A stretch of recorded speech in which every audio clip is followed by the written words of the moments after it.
Bonsoir les amis, alors c'est Emma de la chaîne Emma et la magie des cartes. Chers amis, on se retrouve pour une toute nouvelle formule.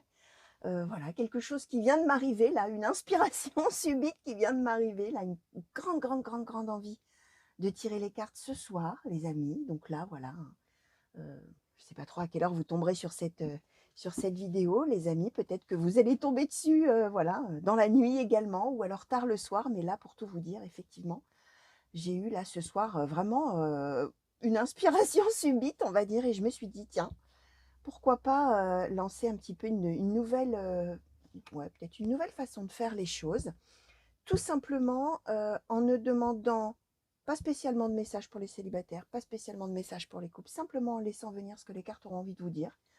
Je me suis dit que j'allais appeler ça peut-être quelque chose comme Love Flash, Flash Love, je ne sais pas, je vous mettrai simplement Heu, voilà, le thème de la guidance ou un petit titre là comme ça, et si vous cliquez dessus les amis, si vous êtes en train de regarder, c'est qu'a priori il y a une bonne raison, soit sur quelque chose du passé, soit sur quelque chose du présent, soit sur quelque chose de votre futur qui peut-être ne vous dira rien, mais on va voir ce qu'on annonce en amour, tout simplement. Alors j'ai pris un oracle sentimental, j'ai pris d'autres oracles, on va voir un petit peu. Justement, je vais me laisser inspirer, porter par ce que les cartes auront envie d'annoncer, par les messages qu'elles auront envie de vous transmettre, tout simplement. Et donc on va commencer tout de suite et je vais demander, s'il vous plaît, oracle chakra du cœur, quelles sont les prédictions sentimentales? Oracle chakra du cœur, s'il vous plaît. Merci. Alors, âme sœur flamme jumelle. Ok. Alors, est-ce qu'on va nous parler peut-être d'une situation un petit peu complexe là, puisqu'on nous envoie quand même beaucoup de cartes, les amis. Alors, on va regarder tout ça. Âme sœur flamme jumelle, fusion des sentiments, éloigne-toi, blocage matériel et financier. On va les mettre un petit peu comme ça. Hop. Nouvelle rencontre proche, instant présent, adieu la routine, amour de soi, manque de douceur, responsabilité émotionnelle. Ok les amis, on est avec une relation qui est, comment dire, une relation qui est très forte, une relation qui est à la fois dans la fusion des sentiments, une relation qui peut euh, éventuellement être conflictuelle. On est avec quelqu'un avec qui il y a une fusion des sentiments, avec quelqu'un avec qui on vous dit, dont on vous dit, pardon, qu'il est une âme sœur ou une flamme jumelle, c'est-à-dire quelqu'un avec qui il y a un lien vraiment très fort, un lien vraiment, alors évidemment, hein, ceux qui croient, qui ont cette spiritualité de l'âme sœur, de la flamme jumelle, vous savez de quoi je vous parle, hein, d'âmes qui se réincarnent dans chacune des vies successives et de finalement qui se retrouvent dans chacun des corps dans lesquels ces âmes sont réincarnées et qui ont des choses à vivre, alors parfois des choses positives, parfois des choses négatives. Quoi qu'il en soit, on parle de deux personnes qui ont un lien très puissant. Et après, vous voyez, en fonction de votre spiritualité, on nous parle vraiment d'une fusion des sentiments. Alors, on nous parle d'une future rencontre, hein, les amis. Hein, quel que soit votre cas, vous allez voir, bien sûr, on peut parler aux célibataires pour la prochaine rencontre. On vous dit, alors, voyez à la fois que on a une fusion des sentiments, c'est-à-dire qu'on a une attraction immédiate. Dès qu'on se rencontre, ça y est, on est vraiment dans quelque chose qui s'impose, quelque chose de très fort. Par contre, ce qu'on vous dit, les amis, c'est que c'est une personne avec laquelle il va y avoir énormément de complications. On a les blocages matériels et financiers. Ça peut être que peut-être vos vies respectives font que vous serez très éloignés l'un de l'autre. Hein, les blocages matériels et financiers. Ça peut être qu'on n'habite peut-être pas du tout au même endroit, on est très éloigné, que peut-être on n'a pas d'argent, hein, blocage financier. Hein. Peut-être on n'a pas suffisamment d'argent pour pouvoir se voir, hein, tout simplement, ou alors on a des gros soucis à gérer. Problème matériel, ça peut être peu importe, hein, tout un tas de choses logistiques, des choses qui, là, vont faire que ça va vous éloigner l'un de l'autre. Ce qu'on vous explique, c'est que cette personne, quand vous allez la rencontrer, vraiment, je vous disais, hein, ça va être quelque chose qui va s'imposer, qui va être très fort, très puissant, qui va tout bouleverser. Euh, mais on vous dit bien instant présent, on vous dit bien éloigne-toi, on vous dit, alors trois cartes là qui sont très intéressantes, amour de soi, manque de douceur, responsabilité émotionnelle. On va être sur une rencontre très forte, mais qui peut-être, pardon, ou probablement, sera quelque chose qui va rester de lors de la rencontre, ou d'un moment qu'on va passer ensemble, et peut-être que la vie va faire que vous ne vous reverrez plus, les amis. On est en train de dire qu'on va savourer l'instant présent, l'instant unique de cette rencontre très forte, euh, qui va donc vraiment vous remuer, vous secouer hein, complètement. Mais on est avec aussi l'idée que il va y avoir probablement le sentiment que si on continuait avec cette personne, d'une certaine manière, alors même que c'est très fort, hein, eh bien, on pourrait finalement, d'une certaine manière, en pâtir soi-même et éventuellement en faire pâtir l'autre. Alors là, on ne nous donne pas d'explication du pourquoi, du comment, hein, parce qu'il y a des gens qui se rencontrent et même s'il y a plein de choses qui bloquent, bah, peu importe, hein, les gens se lancent dans l'aventure, hein, voilà, hein, mais là, on est plutôt sur l'idée, effectivement, d'une rencontre qui va être incroyablement puissante, mais en même temps, vous allez sentir que, oulala, il faut freiner, oulala, il faut surtout, attention. Attention à ce que je fais pour moi, ce que je pourrais faire pour moi, attention à ce que je pourrais faire pour l'autre. Il y a trop de complications. On est avec ça, les amis. Alors, on va voir un petit peu avec l'oracle des miroirs, s'il vous plaît. Qu'est-ce qu'on peut nous dire de plus sur ces prédictions sentimentales et sur cette rencontre-là qui va arriver, qui va être extrêmement forte? Alors, la victoire, l'ouverture, le bouclier,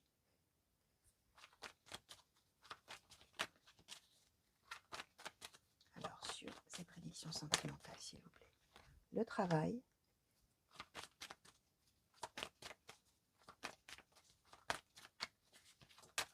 merci, et le retard. Ok, on est avec quelqu'un, cette personne qu'on va rencontrer, on est avec quelqu'un qui aura des tas d'autres choses à faire, qui aura vraiment une vie extrêmement chargée, extrêmement prise, extrêmement, comment dire, à pente, j'allais dire, qui va absorber la personne complètement, complètement, complètement, complètement. On a, alors c'est peut-être effectivement, on a la carte du travail, travail retard. On est peut-être avec quelqu'un effectivement qui a des impératifs professionnels et qui ne peut avoir aucun moment disponible pour autre chose que ça dans sa vie. C'est peut-être ça, hein, l'histoire du blocage matériel, là. C'est tout à fait possible. On est de toute manière, peu importe, même si ça n'est pas professionnel, on est avec quelqu'un qui fait des tas de choses autres. Alors, on peut aussi être dans le cadre où c'est vous, hein, peut-être, hein, qui avez une vie tout à fait occupée, une vie qui est déjà, entre guillemets, sur ses rails, hein, qui est déjà lancée, où vous avez des tas de choses à faire, des tas de choses à mener, des tas de choses à vivre. Déjà, tout est organisé, tout est, voilà, hein. Et on est bien dans l'idée qu'on n'a pas de place pour l'amour, finalement, d'une certaine manière. Alors même qu'effectivement, au moment de la rencontre, d'un seul coup, ça va ouvrir une porte. Alors, je vous montre cette carte de l'ouverture. Vous voyez, on ouvre une porte, hein, c'est vraiment ça. Hein. On ouvre une porte, on sent qu'il peut se passer quelque chose d'autre, on sent que c'est vraiment impérieux. Sentiment de victoire, hein, c'est-à-dire un moment unique, incroyable. Oh, qu'est-ce qui m'arrive là dans ma vie? Cette personne, c'est merveilleux, je sens là. Alors là, on est vraiment dans un sentiment vraiment d'être grandi, hein, au moment où on rencontre l'autre, un moment vraiment où on est vraiment, on se sent merveilleusement bien, mais, et on nous le redit bien, hein, dans le même moment, on sent qu'il faut se protéger, on sent qu'il y a d'autres choses à faire, soit pour soi, soit de la part de l'autre, et on est dans le bouclier, c'est-à-dire on est dans, oh là là, attention, stop, je freine, il faut que je m'éloigne, il faut qu'on s'éloigne, on a d'autres choses à faire, etc. Alors, on n'arrive pas tellement bien à savoir le pourquoi du comment, les amis, hein, c'est comme ça. Mais en tout cas, ça s'impose. Alors, on va demander peut-être... ouais, on va voir si on peut nous dire un petit peu plus sur cette personne. Est-ce qu'on peut, s'il vous plaît, euh, mademoiselle Lenormand, nous dire un petit peu, nous décrire peut-être un petit peu cette personne qu'on va rencontrer là, qui va être cette rencontre vraiment très puissante, très forte. Qu'est-ce qu'on peut nous dire au sujet de cette personne, s'il vous plaît? Ah, comme d'habitude. Comme d'habitude. J'allais vous dire, c'est régulièrement que lorsque je reprends un jeu au bout de quelques temps, je retiens une deuxième. Je retrouve des cartes égarées. Voilà, donc on va voir ce qu'elles vont nous dire, ces cartes-là, on va les regarder après. Alors, Mademoiselle Lenormand, bah oui, il y a 2 keepers mystiques qui sont dans le paquet, voyez-vous. Donc, et qui étaient bien en plein milieu en plus. Hein. Alors, qu'est-ce qu'elles font là, celles-ci? On va regarder tout ça. Alors, oracle de Mademoiselle J. Alors, qu'est-ce qu'on nous dit? On nous parle, on nous donne la tour. Alors, est-ce qu'on peut nous décrire un petit peu cette personne-là, cette rencontre qu'on va faire? La chance, enfin le trèfle, la maison, l'anneau, on va plutôt dire comme ça.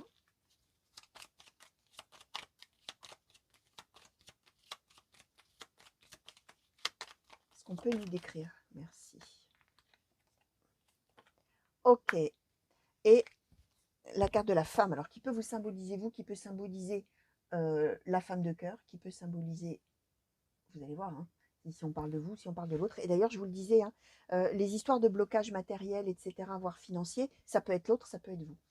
Ce qu'on nous dit bien, hein, c'est que Alors, c'est même possible qu'on ait déjà une famille ou qu'on ait déjà un foyer, d'accord? Bon, on peut être dans l'idée, on a deux possibilités. Ou quand on rencontre vraiment l'autre, on est dans un grand moment de solitude, même si on a déjà une vie de son côté, si on a une vie bien chargée, hein. On peut avoir une vie bien chargée, plein de choses à faire, y compris des choses professionnelles, mais on a un sentiment de solitude. Ça peut symboliser aussi le travail, dans le sens où ça parle à ce moment-là, paperasse, démarche administrative, c'est peut-être quelqu'un qui a un travail dans un bureau, ou qui a beaucoup de démarches à faire, hein. Ça peut être lié, bien évidemment, mais c'est aussi la solitude, le fait d'être coincé dans quelque chose. C'est peut-être quelqu'un qui est coincé dans sa vie de couple déjà. Bah, on comprend, hein, évidemment, qu'au moment de la rencontre, dans ces cas-là, bah oui, hein, ça bouleverse tout, mais on sait bien que c'est pas possible, hein, d'une certaine manière. On est avec ça. Comme en même temps, on a le trèfle qui est donné avec ça. Ça peut vouloir dire aussi que tout de suite, quand on rencontre cette personne, bah, on se projette immédiatement. C'est-à-dire qu'on se dit, c'est ça que je voulais. Voilà ce que je voulais dans la vie. Voilà une personne comme ça, je voulais dans ma vie. C'est quelqu'un avec qui je pourrais tout à fait être en couple. C'est quelqu'un avec qui je pourrais bâtir un foyer. C'est quelqu'un qui est une chance dans ma vie. Sauf que, bah, y a des blocages. Ok. Alors, qu'est-ce qu'on nous a donné avec ce keeper mystique? Alors, la bonne dame et la rencontre. Ok. On est vraiment avec une personne tout à fait bienveillante, tout à fait généreuse. Alors, homme ou femme, hein, la bonne dame, hein, le pendant dans cet oracle-là, c'est le gentleman, les amis. C'est-à-dire qu'on va tomber, là, on nous décrit un petit peu la personne, hein. On est vraiment avec quelqu'un qui est d'une générosité incroyable envers les autres, qui est une personne bonne, hein, une personne qui a envie d'aider, qui a envie de conseiller, qui a envie de soutenir, qui va toujours tendre la main aux autres, qui va... Voilà, quelqu'un un peu comme ça. Ça peut symboliser aussi quelqu'un qui a une certaine maturité dans la vie, quel que soit son âge, hein, quelqu'un qui voit déjà les choses d'une manière assez posée, assez calme, assez réfléchie. Et bon, on parle bien de cette personne, hein, on dit bien que c'est le moment de la rencontre, hein. Voilà, on va être avec une personne tout à fait bienveillante. Voilà, on va être dans cet ordre d'idées-là. Alors, on va demander à l'oracle des Médéors. Alors, qu'est-ce que cette rencontre qu'on nous annonce va apporter dans la vie du consultant ou de la consultante, s'il vous plaît? Qu'est-ce que cette rencontre-là, un peu magique, mais à laquelle on décide de finalement tourner le dos d'une certaine manière, qu'est-ce que ça va apporter dans la vie des consultants et consultantes, s'il vous plaît? Oracle des Médéors. Merci. Alors, Queen B, la lignée familiale. On est avec le fait que, comment dire, dans cette rencontre, je récapitule en même temps, rencontre très forte, rencontre évidente, rencontre d'une personne merveilleuse, rencontre d'une personne avec laquelle on peut se projeter, en même temps qu'on se dit en même temps non stop, lui et moi, elle et moi, on a trop de choses dans nos vies qui bloquent, qui coincent, qui empêchent. Donc, on freine, on s'éloigne, on décide que non, pour ne pas souffrir soi-même, pour ne pas faire souffrir l'autre. Mais ce qu'on va en tirer, c'est une compréhension incroyable et une confiance incroyable sur l'avenir. Alors, on va en demander un petit peu plus sur ce qu'on va pouvoir faire dans sa vie plus tard, d'une certaine manière. Alors, est-ce qu'on peut nous en dire un peu plus sur ce que les consultants et consultantes? Merci. Alors, le lâcher-prise, la libération d'un blocage et la paix intérieure. Alors, c'est assez paradoxal, mais bon, après tout, hein, l'être humain est très complexe, hein. C'est-à-dire qu'en même temps qu'on ouvre les yeux sur ce qu'on pourrait avoir dans sa vie de merveilleux en termes de foyer, d'amour, etc., eh bien, en même temps, on tourne le dos à ça, à cette personne-là qui pourrait pourtant ouvrir cette porte-là, mais en même temps, ça débloque des tas de choses. Ça fait complètement comprendre que on pourra dans sa vie être heureux à un moment où on n'aura plus de blocage et on pourra être en paix. Alors, de deux choses l'une. Ou on tourne définitivement le dos à cette personne et on se dit j'ai confiance en l'avenir et je sais qu'un amour comme ça peut exister. Et un jour dans ma vie, je pourrais, lignée familiale, hein, mener la vie que je veux vraiment au sein de mon foyer, bâtir la vie que je veux, bâtir la famille que je veux. Et je suis complètement libérée, débloquée, en paix avec ça parce que je sais que maintenant ça existe et que ça m'arrivera un jour avec quelqu'un d'autre. Soit on se tourne le dos là maintenant parce que effectivement on a trop de choses à vivre, hein, ce que je viens de vous dire. Mais plus tard, un jour, eh ben, on se retrouvera probablement. Confiance. Queen B, c'est la confiance absolue. Queen B, c'est vraiment une espèce de paix et de tranquillité et d'optimisme tranquille. On n'est pas inquiet. On est dans une espèce de paix parce qu'on sait qu'un jour, les choses vont arriver, vont se débloquer et on sera vraiment dans une paix merveilleuse. Donc voilà un petit peu l'idée, hein, les amis. Alors, à voir, hein, bien évidemment. Alors, on va demander un conseil, s'il vous plaît, pour les consultants et consultantes par rapport à cette relation, à cette rencontre qui va avoir lieu. Merci. La patience, les amis. Donc, vous voyez, on est sur une rencontre extrêmement puissante, conseil qui est donné, patience. Mais alors, vous voyez, on a toujours les deux, hein. Patience, soit pour pouvoir mener sa vie telle qu'on la voudra plus tard avec quelqu'un d'autre, parce qu'on sait que un amour comme ça, c'est possible, sa vie, ça existe, pardon. Soit, effectivement, patience, parce qu'on a confiance et on se dit qu'un jour, on finira par se retrouver. Donc, voilà, les amis, tout ce que je pouvais vous dire dans le cadre de cette guidance. Alors, j'avais dit quoi? Flash love, love flash. Voilà, quelques prédictions comme ça pour ceux qui auront besoin ou envie de l'entendre d'une certaine manière, pour ceux qui auront atterri sur cette vidéo, peut-être sans trop savoir pourquoi, en ayant peut-être cliqué par inadvertance, ou peut-être qu'elle se mettra en route comme ça, ou peut-être que, bien sûr, on est attiré tout simplement quand on a envie d'aller voir, hein. Tout simplement, hein, bien sûr. Bon, voilà les amis, je vous souhaite moi alors une bonne fin de nuit, hein, bien sûr, même si vous tombez sur cette vidéo le jour, eh ben, c'est pas grave, même si on est dans de l'intemporel. Moi, je suis dans ma petite bulle nocturne là, et j'espère que vous aurez ressenti ce petit esprit là, cette espèce d'esprit nocturne là, hein, qui va avec. Donc voilà, chers amis, je vous fais des gros bisous, je vous souhaite plein de belles choses, plein de bonheur pour la suite, et bien évidemment, et je vous dis à très bientôt. Allez, au revoir.